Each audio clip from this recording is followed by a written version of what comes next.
इटावा कांग्रेस और बसपा के कई कार्यकर्ता सपा में हुए शामिल। इटावा सपा प्रमुख अखिलेश यादव ने कहा कि बीजेपी सरकार में अगर विकास हुआ है तो भ्रष्टाचार और अन्याय का विकास हुआ है। ने समर्थन दिया, पूरा समर्थन जनता का उनके साथ था, सीटें भी लगभग जीत गए थे।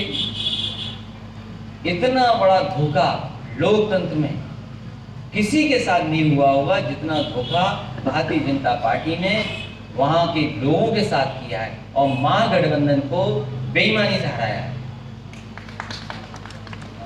यूपी उपचुनाव जितनी थी उतनी जीत गए।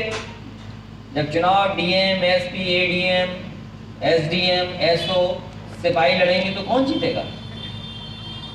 भारतीय जनता पार्टी नहीं लड़ रही थी, उनकी सरकार के जितने भी अधिकारी थे वो सब चुनाव लड़ रहे थे। कमाल है, आप इतने बड़े चैनल में आप ही दिखा रहे थे कि बैलेट गड़बड़ हो गया।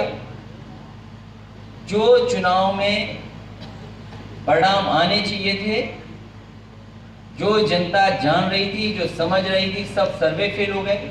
आप एक दिन से पहले से सोचिए, इतना जन समर्थन किसकी रैली में था? सबसे ज्यादा जन समर्थन महागठबंधन की रैलियों में था।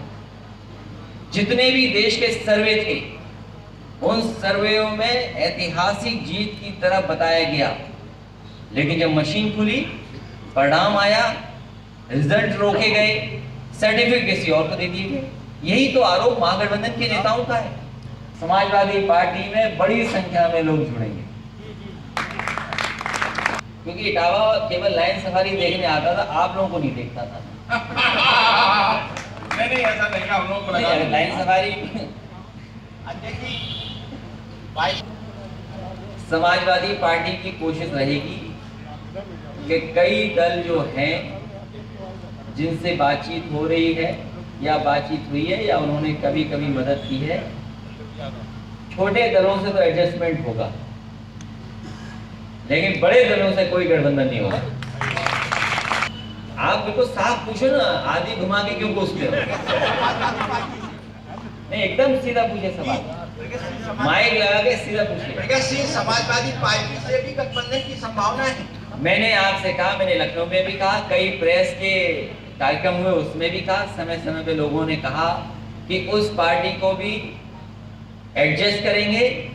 जसवंत नगर उनकी सीट है, समाजवादी पार्टी ने वो सीट उनके लिए छोड़ दी है और आने वाले समय में उनके लोग मिले, सरकार बनाएं, उनके नेता को कैबिनेट मंत्री भी बना देंगे। और क्या एडजस्टमेंट की? पार्टी हर वर्ग से समर्थन मांग रही है और हर वर्ग के लोग समाजवादी पार्टी से जुड़ रहे हैं और मेरा सभी से अपील है और निवेदन भी है कि समाजवादी पार्टी विकास के रास्ते पर और जो विकास किया उसका समर्थन करें। ये रणनीति का खुलासा नहीं करेंगे, नहीं तो उन्हें जानकारी हो जाएगी।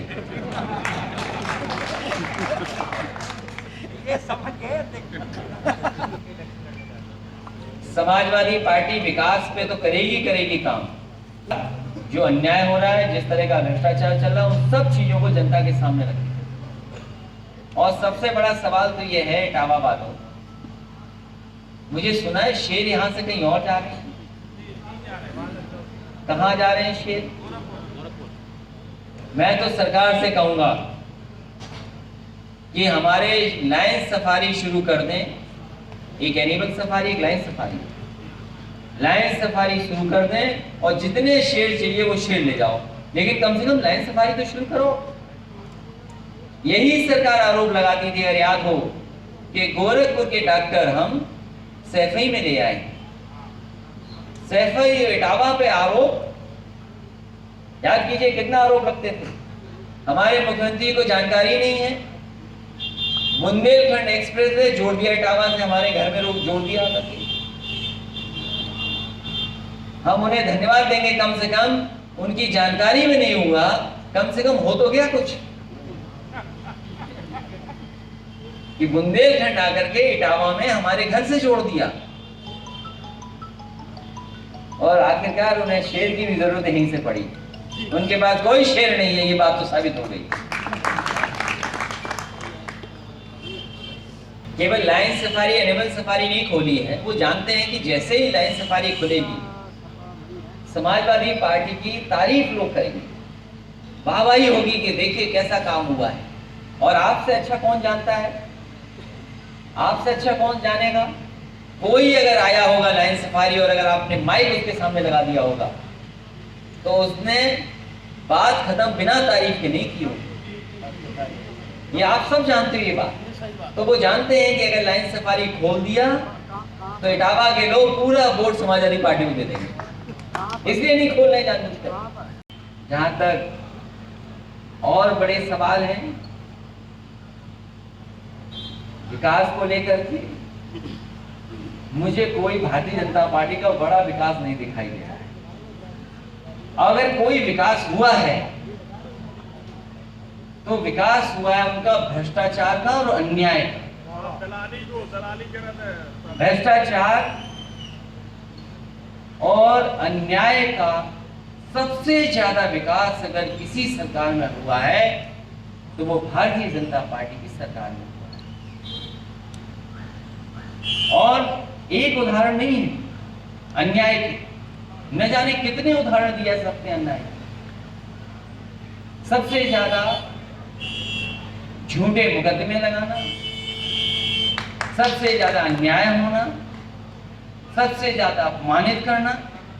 क्या कोई कल्पना कर सकता है कि पुलिस किस तरीके से 9 साल की बेटी के साथ व्यवहार करेगी? जो घटनाएं हो रही बलात्कार की, छेड़खानियों की, वो अलग घटनाएं हैं। उत्तर प्रदेश आंकड़ों में आगे जा रहा है। जो व्यवस्था की थी पुलिस को अच्छा बनाने की, पुलिस को बेहतर करने की, वो व्यवस्थाएं तो खत्म हुई हैं, लेकिन अन्याय देखिए। बताइए बुलंदशहर में किसी ने अगर पटाखे का ठेला लगा दिया, कोई दुकान लगा दी, तो पुलिस इस तरीके से अपमानित करेगी? ये तो एक उदाहरण है। न जाने कितनों को अपमानित होना पड़ा। इसलिए लोक भवन इसलिए नहीं बना था कि कोई सरकार का वहां बैठे और अपमानित करे। अगर कोई ऐसा है जो अपमानित कर रहा है, जनता को दुख दे रहा है, तकलीफ दे रहा है, जनता को जब मौका मिलेगा तो उस व्यक्ति को लोक भवन से बाहर कर देगी। ये भी जनता की ताकत है लोकतंत्र। अब ये सरकार चाहती नहीं है कि किसी का इलाज हो जाए, और जिसको इलाज कराने अस्पताल अगर जाना पड़ जाएगा सरकारी, वो दोबारा भारतीय जनता पार्टी को वोट नहीं देगा, वो समाजवादी पार्टी को ही वोट देगा। वो नहीं मानते कोविड हो जाए आपको, फिर दोबारा वोट आप समाजवादी पार्टी को ही देंगे, बीजेपी को नहीं दे सकते आप, क्योंकि ये बीमारी वही लाए।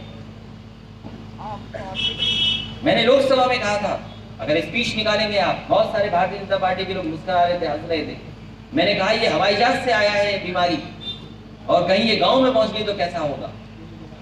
ये बात अलग है कि अब लोग मास्क की परवाह नहीं कर रहे हैं, बीमारी की परवाह नहीं कर रहे हैं, लेकिन ये सच्चाई नहीं है कि बीमारी खत्म हो गई है। अगर दुनिया के कुछ हिस्सों में दोबारा लॉकडाउन हुआ है, लोग बीमार हो रहे हैं, तो हमें भी सावधान रहना पड़ेगा कम से कम। और ये मास्क हम इसलिए भी लगा रहे हैं कि हम अपने आप को सुरक्षित रखें और दूसरे से सुरक्षित रहें, और कहीं हम अगर बीमार हैं तो दूसरे को बीमारी ना हो जाए, इसलिए हम मास्क पहन रहे हैं। तो कम से कम सरकार को साफ करना चाहिए कि बीमारी है कि नहीं है, जब दुनिया के दूसरे हिस्सों में आ रही है। सरकार तो कह रही है कि no test no Covid, test करना नहीं बंद कर दिया होगा। जैसे नौकरी देना बंद कर दिया, वैसे ही टेस्ट कराना बंद कर दिया उन्होंने।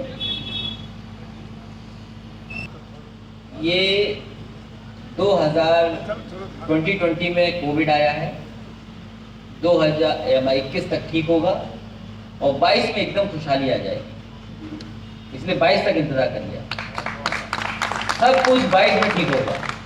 उससे पहले आप उम्मीद मत करिए कुछ ठीक कर देंगे ये लोग।